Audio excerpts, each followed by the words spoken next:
Ici, en Île-de-France, nous connaissons le prix de l'insécurité. Nous entendons la peur des Franciliens qui n'en peuvent plus de raser les murs, la peur aussi de ces habitants de territoires gangrénés par les trafiquants. Alors face à ces défis, dès 2016, avec Frédéric Pechnard, nous avons créé le bouclier de sécurité pour venir en aide à tous les maires, à tous les territoires, à tous les habitants. Nous l'avons fait courageusement, malgré tous ceux qui, sur ces rangs, s'y sont opposés. La gauche, mais vous aussi, le Rassemblement national, par idéologie ou soi-disant parce que ça n'était pas de la compétence de la région. Alors, ce jour-là, mesdames et messieurs de l'opposition, de gauche du Rassemblement national, vous avez fait le choix de l'insécurité en Île-de-France. Nous, ce n'est pas notre choix. Nous avons fait le choix de la sécurité, du continuum de sécurité, c'est-à-dire de venir compléter l'action de l'État avec toute la force de nos moyens pour que les lycées restent des sanctuaires. Nous avons investi massivement dans la sécurité de la communauté éducative, alors qu'une poignée seulement de nos lycées étaient vidéoprotégés à notre arrivée.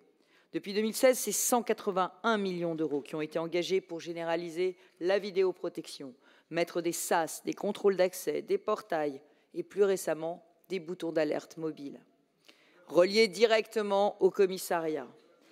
Et puis, nous avons créé les brigades régionales de sécurité. Alors, les brigades régionales de sécurité que la gauche a tant décriées et dont l'utilité n'est pourtant plus à démontrer. La vérité, c'est que les proviseurs les sollicitent toujours plus. Elles ont fait 6000 interventions depuis leur création et que certains les voudraient même à demeure dans leur lycée, comme ils me l'ont confié mardi dernier lors de notre réunion annuelle, au point que nous avons dû quadrupler le nombre d'agents des brigades. Nous sommes passés de 25 à 50, puis maintenant 100 agents pour ces brigades. Alors, dans une région qui se relève difficilement du traumatisme de l'assassinat d'un professeur, Samuel Paty, à Conflans-Sainte-Honorine, la réalité quotidienne pour nos communautés éducatives, c'est qu'il y a une explosion de la violence. La réalité, c'est que nos proviseurs sont chaque jour confrontés à des rixes, à des tentatives d'intrusion, à des feux de poubelle.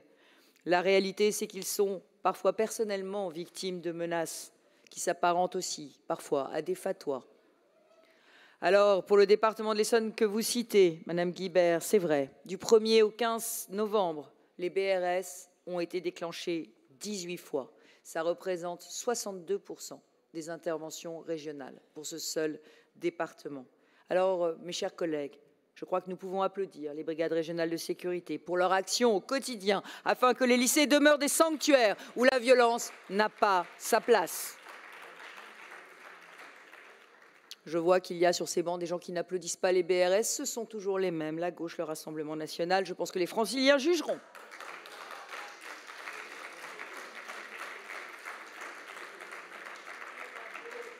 L'année 2024 est aussi un tournant dans la révolution des transports, avec une sécurité renforcée pour les transports en commun. Plus de 80 000 caméras sont désormais centralisées au CECOS, le centre de commandement des opérations de sécurité qui fête ses 2 ans. Ce centre, qui a été voulu, cofinancé par Île-de-France Mobilité avec l'État, est un lieu unique qui rassemble l'ensemble des acteurs concernés par la sécurité. Il appuie des actions sur le terrain de 3000 agents de sécurité, rejoints depuis cet été par la nouvelle brigade régionale des transports, la BRT, qui sera dotée de 100 agents en 2025. Alors là encore, je le rappelle, la gauche s'est totalement opposée à notre politique de vidéoprotection dans les transports. La gauche, au lendemain du Bataclan, puisque nous avons été élus en décembre 2015, la gauche appelait ces caméras de protection les caméras Pécresse des femmes en détresse et s'en moquait. Eh bien aujourd'hui, grâce à la vidéoprotection, nous avons 30% des flagrants délits qui sont éludés par vidéopatrouille dans les réseaux de transport. Alors oui, la vidéoprotection, ça marche et oui, ça protège. Je le dis, je m'interroge sur la boussole républicaine de la gauche francilienne alors qu'elle propose désormais de désarmer les agents de police de la SUGE et du GSPSR. C'est ça la dernière proposition de loi portée par la gauche en Île-de-France. Mais quand on refuse le délit d'apologie du terrorisme, jusqu'où va-t-on? Eh bien maintenant on désarme les agents de police de la SUGE et du GSPSR. Qui nous protégera dans les transports? Alors oui, nous allons poursuivre notre engagement pour que les bons résultats en matière de sécurité des Jeux Olympiques deviennent le quotidien des Franciliens. Mais pour cela, le législateur doit nous donner des marges de manœuvre supplémentaires. Là encore, j'ai porté à l'Assemblée nationale jeudi dernier les 2 messages suivants. Île-de-France Mobilité doit jouer un rôle de coordination des politiques de sûreté des opérateurs, être présent au SECOS, avoir la possibilité de se doter d'un service interne de police publique. La réglementation doit aussi évoluer sur un certain nombre de points, notamment l'autorisation du port de caméras piétons, l'autorisation du traitement par intelligence artificielle des caméras de vidéoprotection et l'interopérabilité des maîtres chiens.